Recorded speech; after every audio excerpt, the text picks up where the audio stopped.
Automatic binding bricks are wonderful toys. Lots of different sets are being manufactured all over the world for our own pleasure. And these bricks are being used for lots of creative purposes. For instance, to recreate world-famous art, or to create art, beautiful sculptures, for instance, and fashion. Wait, what? What? Well, I suppose there is a market for this Adidas shoe. Which is not actually compatible with Lego bricks, unfortunately. But Lego did release this shoe that is obviously compatible with Lego bricks because it's made of Lego bricks, but this is also something you cannot wear. But anyway, there is another aspect of Lego toys that I absolutely adore, and that is the minifigures that Lego produces. When compared to the minifigures, or well, just the figures of other companies that produce other types of automatic binding bricks, these minifigures are clearly superior. But you might encounter some trouble when trying to sort them. So today I'm going to talk about two methods that you can use to sort your own minifigure collection. All right, let's begin. Sorting method number 1. Sorting individual pieces.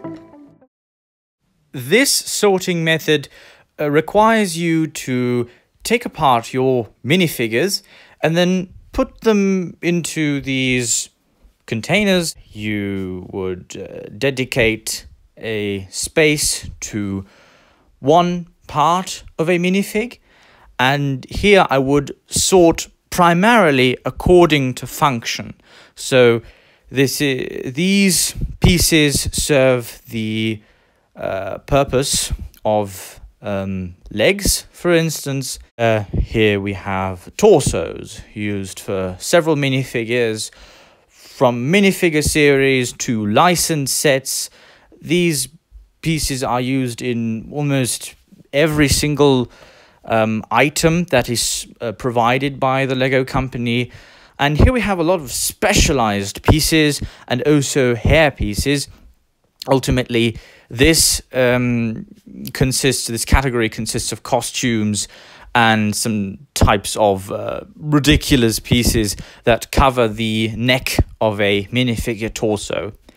So again, here I would sort primarily according to function. So legs and dresses, legs and skirts go in one part of the container, and torsos go into the other part of the container. Sorting method number 2. Sorting according to theme. This is the approach that I am currently using for those minifigures that I'm not willing to take apart. So on one shelf I put all of my Harry Potter or Fantastic Beasts minifigures, and on the other I put my Flintstones minifigures, for instance.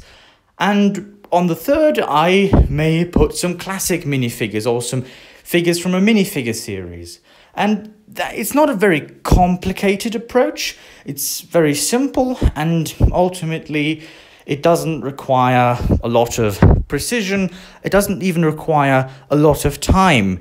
You just have to worry about the minifigures falling over because, well, ultimately gravity is not your friend if you follow this method.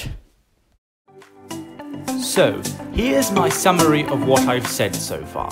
There are two different approaches when it comes to sorting your minifigures. The first is sorting your minifigures according to theme.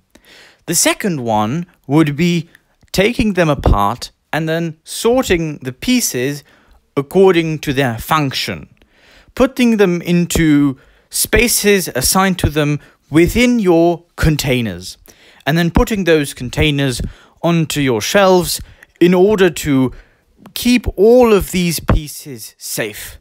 However, I advise you to combine both approaches to achieve the best results, because ultimately, almost every person who collects Lego sets or any automatic binding brick sets with minifigures included will also want to maybe keep or sell some minifigures to other people via Bricklink, for instance.